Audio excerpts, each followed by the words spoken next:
tidak pernah mau menyadari bahwa ternyata kehidupan itu maju ke sana. Kita lihat bagaimana, contoh lah nanti kita kalau ada waktu kita bahas, misalnya Israel, negara yang baru lahir, yang terpinggirkan ratusan tahun, tiba-tiba mereka bisa tampil sepower ini kan. Betul. Kita bisa setuju atau tidak setuju dengan agamanya atau apapun.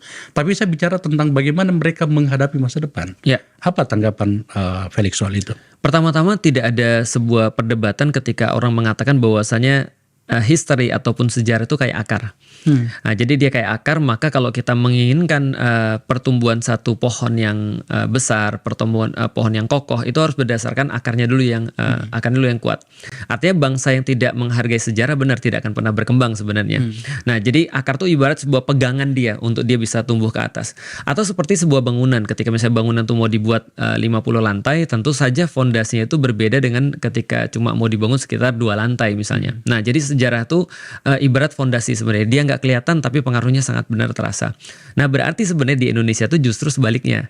Justru karena Indonesia itu adalah, bukan Indonesia ya, warga Indonesia itu menurutku kebanyakan tidak menghargai sejarah atau tidak paham dengan sejarah Islam. Itu yang justru menyebabkan mereka mundur. Nah, kalau kita lihat Israel, justru Israel sangat bangga banget dengan masa lalunya, bahkan ngeklaim terus kan ya. Enggak, pada masa lalu ada satu hal, tetapi yang kita bahas sebenarnya adalah Nostalgia. bagaimana menerjemahkan kebanggaan itu untuk sebuah jalan ke menuju masa depan. Nah, itulah yang aku maksud dengan fondasi itu harus ada keterkaitan dengan yang di atas. Nah, kalau kita misalnya ngelihat ada orang bangun bangunan misalnya, dia bangun fondasi itu karena dia sudah sadar banget bahwa ini akan connect kepada struktur bangunan yang akan dia bangun di atasnya. Tapi kalau cuma dia bangun fondasi ansih tanpa terus kemudian ada koneksi kepada masa depan, itu hancur. Nah, Indonesia itu problematikanya adalah jangankan dia terus kemudian bisa mengoneksikan fondasinya aja sudah nggak ada. Sehingga akhirnya dia mengambil sejarah-sejarah orang lain kan. Ketika dia mengambil sejarah orang lain, ya udah jadinya nggak jelas karena nggak ada pijakan. Mau dibangun seberapa tinggi pun maka lebih cepat hancurnya sebenarnya.